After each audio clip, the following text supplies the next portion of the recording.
আসসালামু আলাইকুম শিক্ষার্থী বন্ধুরা, আশা করি সবাই ভালো আছেন। তো আজকে আমরা শিখব পার্ট 21। তো এখানে আছে আমরা একটা ফাইল তৈরি করে নিয়ে ফাইলের নাম দিলাম index.html এবং আজকে আমরা শিখব CSS এর একটা ফ্রেমওয়ার্ক। আমরা CSS এর অনেকগুলো ফ্রেমওয়ার্ক আছে, তো তার মধ্যে আজকে আমরা বুটস্ট্র্যাপ এর যে একটা ফ্রেমওয়ার্ক আছে CSS এর, এটা আর কি আমরা শিখব। তো আমরা এখানে HTML এর একটা স্ট্রাকচার তৈরি করে নিই। তো HTML এর একটা স্ট্রাকচার দেখতে পাচ্ছেন আমরা এখানে তৈরি করে নিলাম। এখন বুটস্ট্র্যাপের যে আর CSS এর যে ফ্রেমওয়ার্ক আছে ওইটা আমরা শিখব কিভাবে শিখব। তো বুটস্ট্র্যাপ করার জন্য আগে আমাদের একটা CDN লিংক আনতে হবে বুটস্ট্র্যাপ থেকে। এটা আমরা ডাউনলোড দিয়েও আনতে পারি। তো যেহেতু আমরা CSS প্লেলিস্ট করছি, যখন বুটস্ট্র্যাপ প্লেলিস্ট করব তখন আর কি বিস্তারিত বলবো। তো এখন আমরা CDN লিংক নিয়ে কাজ করব। বুটস্ট্র্যাপের যে CDN লিংক আছে ওই লিংকটা নিয়ে কাজ করব। তো আমরা এখানে বুটস্ট্র্যাপের একটা CDN লিংক নিয়ে আসি। এখানে আপনাদের সার্চ বারে লিখবেন বুটস্ট্র্যাপ CDN লিংক। দেখতে পাচ্ছেন নিচে লেখা আছে বুটস্ট্র্যাপ CDN লিংক। তো এখানে আপনারা যাবেন। বুটস্ট্র্যাপ CDN লিংক অনেক জায়গায় পাওয়া যাবে আর কি। এখানে যদি যান আপনারা এই যে ইন্ট্রোডাকশন বুটস্ট্র্যাপ এখানেও পাওয়া যাবে, তারপর আছে গেটিং বুটস্ট্র্যাপ, স্টার্টেড বুটস্ট্র্যাপ এখানেও পাওয়া যাবে। তো আমরা এখানে যাই দেখি যে কোনো CDN লিংক পাওয়া যায় কিনা। তো দেখতে পাচ্ছেন এই যে এখানে আমাদের CSS লেখা আছে। CSS মূলত এই যে বুটস্ট্র্যাপের একটা ফ্রেমওয়ার্ক, মানে CSS ফ্রেমওয়ার্ক আছে বুটস্ট্র্যাপ, এটাই আর কি। তো এই যে এটা আছে আমাদের একটা CDN লিংক। এই লিংকটা নিয়ে আমরা বুটস্ট্র্যাপের কোড করব। তো আমরা এই লিংকটাকে কপি করে নিলাম। কপি করে নিয়ে এখানে দেখেন বিস্তারিত লেখা আছে। এই লিংকটা কপি করতে হবে, কপি করে হেড ট্যাগের ভিতরে বসাতে হবে। তো আমরা এটা কপি করে নিলাম। এখন কপি করে দেখলাম যে এখানে হেড ট্যাগ আছে, এখানে দেওয়া আছে। তো এই হেড ট্যাগের ভিতরে আমরা এখানে বসাবো সেই CDN লিংকটা। কপি করছি, এখন Ctrl+V দিলাম, দিয়ে ওই এই CDN লিংকটা আর কি এখানে দিয়ে দিলাম, মানে বসালাম আর কি। তো দেওয়ার পরে আমরা এখন যেহেতু বুটস্ট্র্যাপ করব, এখন বুটস্ট্র্যাপের কাজ করবে। তো আমরা এখন HTML CSS আজকে কোড করব না, শুধুমাত্র বুটস্ট্র্যাপ এবং HTML এর কোড করব। তো ফার্স্টলি আমরা একটা ডিপ ট্যাগ নিয়ে নিই। একটা ডিপ ট্যাগ নিলাম। ডিপ ট্যাগ নেওয়ার পরে আমরা নিচে করে দিলাম। তো ফার্স্টলি আমরা যেহেতু করব যে প্রথমে আমরা লিখব এটা সেন্টার লিখি আমরা। তো বুটস্ট্র্যাপে একটা ডিপ ট্যাগ নিয়ে নিয়েছি। নেওয়ার পরে আমরা নিচে এর ভিতরে একটা h1 ট্যাগ দিলাম।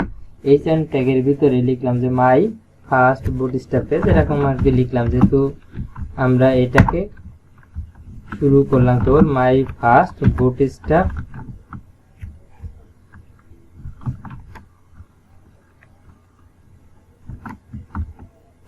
মাই ফার্স্ট বুটস্ট্র্যাপ পেজ লিখলাম এখানে, মাই ফার্স্ট বুটস্ট্র্যাপ পেজ।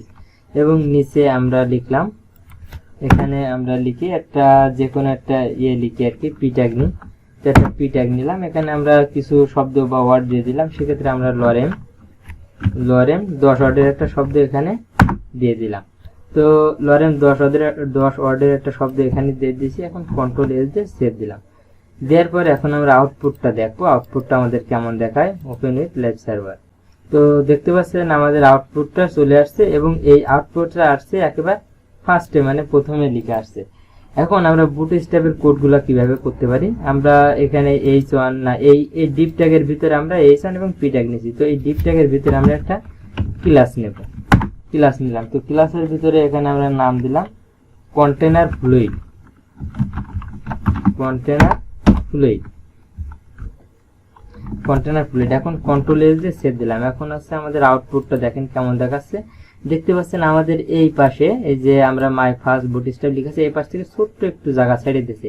এখন কন্টেনার ফ্লুইড না দিয়ে যদি শুধুমাত্র আমরা এখানে দিতাম কন্টেনার, এটা বুটস্ট্র্যাপের একটি কোড। এখন কন্টেনার যদি দিই তাহলে দেখবেন আর একটু জায়গা বেশি ছেড়ে দেবে। দেখতে পাচ্ছেন জায়গাটা আর একটু বেশি ছেড়ে দিচ্ছে। তো কন্টেনার এবং কন্টেনার ফ্লুইডের ব্যবহার আপনারা নিশ্চয়ই বুঝতে পারছেন। তো আমরা ফ্লুইড দিয়েছিলাম, ফ্লুইডটাই থাকে এখানে কন্টেনার ফ্লুইড। এখন আমাদের আউটপুটটা দেখেন আমাদের আউটপুটটা হালকা একটু এখানে মার্জিন দিয়ে দিয়েছে। তো এই দুটোর ব্যবহার হচ্ছে এরকম। এগুলো হচ্ছে বুটস্ট্র্যাপের কোড। তো আমরা আরো এখানে বুটস্ট্র্যাপের কোড করি। আমরা যখন CSS করি প্যাডিং লিখি, আমরা এখানে শুধুমাত্র প্যাডিং এর p ব্যবহার করব এবং 5, এটা হচ্ছে বুটস্ট্র্যাপের কোড। তো আমাদের এর ভিতরে একটা প্যাডিং 5 মানে প্যাডিং 5 পরিমাণ একটা উপর থেকে ছেড়ে দেবে। তো এইভাবে আমরা বুটস্ট্র্যাপের কোডগুলো ব্যবহার করি খুব সংক্ষেপে আর কি। আমরা এখানে একটা কালার দিই, বিজি সাপোজ আমরা এখানে কালার দিলাম, একটা প্রাইমারি কালার দিলাম, বিজি প্রাইমারি। এখন যে টেক্সট কালার আছে প্রাইমারি কালার, এখন কন্ট্রোল এস দিয়ে সেভ দিয়ে আউটপুটটা দেখে আমাদের কালারটা কেমন দেখাচ্ছে দেখতে পাচ্ছেন। এটা আছে আমাদের বিজি মানে ব্যাকগ্রাউন্ড কালার প্রাইমারি। বিজি শব্দের অর্থ হচ্ছে এখানে ব্যাকগ্রাউন্ড বোঝায়। এবং টেক্সট আমরা দিয়ে দিই, এখানে টেক্সট কালার দেখলাম যে ব্ল্যাক আছে, আমরা টেক্সটের একটা কালার দিয়ে দিই হোয়াইট কালার দিলাম, আমরা টেক্সটের কালার দিলাম হোয়াইট। এবং টেক্সটে আমরা কি করব সেন্টারে দেব, তো আমরা এখানে লিখতে পারি টেক্সট সেন্টার। এখন কন্ট্রোল এস দিয়ে সেভ দিলাম। এখন আমাদের আউটপুটটা দেখেন কেমন দেখাচ্ছে, খুব আর কি সুন্দর একটা পরিপাটির মতো হয়ে গেছে। তো আমরা বুটস্ট্র্যাপের কোডগুলো এইভাবে ব্যবহার করতে পারি। বুটস্ট্র্যাপ করলে আমাদের সিএসএস করা লাগবে না আর কি, সিএসএস করা লাগে না অনেক ক্ষেত্রে, কারণ হচ্ছে সিএসএস এর ফ্রেমওয়ার্ক আছে বুটস্ট্র্যাপ। তো সিএসএস করতে গেলে অনেক কোড ব্যবহার করা লাগে। সাপোজ এখানে এটা দেখতে পাচ্ছেন আমরা অল্প কয়েকটা কোডে করে ফেলছি, কিন্তু সিএসএস যখন করব তখন আর কি অনেক কোড করা লাগবে। এইভাবে আর কি আমরা বুটস্ট্র্যাপ এর কোড করে অনেক সহজে কোডিং গুলো গুছাতে পারি। তো আমরা নিচে কিভাবে রো ব্যবহার করতে পারি, আমাদের এখানে বিভিন্ন সেকশন থাকে একটা ওয়েবসাইটে, তো আমরা বিভিন্ন কলাম হিসেবে সাজাই, দেখি কিভাবে সাজাতে পারি। তো প্রথমে আমরা একটা ডিপ ট্যাগ নিলাম, তো একটা ডিপ ট্যাগ নিলাম, ডিপ ট্যাগে নেওয়ার পরে এই ডিপ ট্যাগের নাম দিলাম কন্টেনার। এখানে তাহলে কি নাম দেবো কি কন্টেনার, তো ক্লাসের নাম দিতে হবে কন্টেনার, ক্লাসিক্যাল নাম দেবো কন্টেনার, ক্লাসের নাম দিলাম কন্টেনার। এবং এখানে একটা আমরা মার্জিন দিই, মার্জিন টপ এমটি অর্থাৎ মার্জিন টপ বোঝায় এটাকে, এটা হচ্ছে 5 দিলাম। এগুলো হচ্ছে আমাদের বুটস্ট্র্যাপের কোড। তো তারপরে হচ্ছে আমরা আরো কোড করতে পারি, আরেকটা ডিভ নিয়ে ভিতরে আরেকটা ডিভ নিলাম, এটাকে আমরা দিলাম রো, মানে এইগুলোকে আমরা যেহেতু কলাম করব সেগুলো এটা নাম দেবো কি আমরা রো, এটা নাম দিলাম রো। এবং আমরা আরো একটা ডিপ ট্যাগ নিই, তো একটা কন্টেনার নিচে একটা রো নিছি, আর এই ডিপ ট্যাগের ভিতরে আমরা মূল কাজগুলো করব। তো এখানে আরো একটা ডিপ ট্যাগ নিলাম, নেওয়ার পরে এখানে আমরা কি করব, আমাদের এই যে তার আগে আমরা একটা এগুলো দেখে আসি, কন্ট্রোল এস দিয়ে সেভ দিলাম, আউটপুটের এখানে দেখে আসি। ডিসপ্লের এখান থেকে এই পর্যন্ত আমাদের 1400 পিক্সেল আছে, মানে 12টা ভাগ করা আছে এক কথায়। এখান থেকে এই পর্যন্ত 12টা ভাগ আছে, তো 12 ভাগের আমরা এই যে এখান থেকে এমনি একটা ভাগ করব, এখান থেকে এমনি একটা ভাগ করব। তো আমরা যদি 4 4 আর 4 করে নিই তাহলে 4 আর 4 8 আর 4 12 এইভাবে করতে পারি। তো আমরা সেইভাবে করব, 4টা কলাম নেব, তাহলে আমরা 4 4 করে ধরবো বুটস্ট্র্যাপের কোড দিয়ে। তো এখানে আমরা কি করব, এখানে দিলাম কল, এখানে নাম দিতে হবে কল, তারপরে আছে আপনার এসএম বা এমডি যে কোনো একটা আপনারা দিতে পারেন, আমরা ছোট ডিভাইসের ক্ষেত্রে এসএম ব্যবহার করি, কল এসএম 4। তো এইটাকে আমরা 4টে ভাগে ভাগ করছি। এখন যদি এইটাকে কপি করি, এই ডিপ ট্যাগটাকে কপি করি এবং কন্ট্রোল সি দিয়ে কপি করলাম, 4টা ভাগ করে নিলাম। এখন কন্ট্রোল ভি দিলাম, কন্ট্রোল ভি দিলাম, এখন কন্ট্রোল এস দিয়ে সেভ দিলাম। এখন এর ভিতরে আমরা যেহেতু 3টা সেকশন করে নিয়েছি, 3টা কলাম, এর ভিতরে যে কোডগুলো করব সেই কোডগুলো আমাদের এখানে আসবে।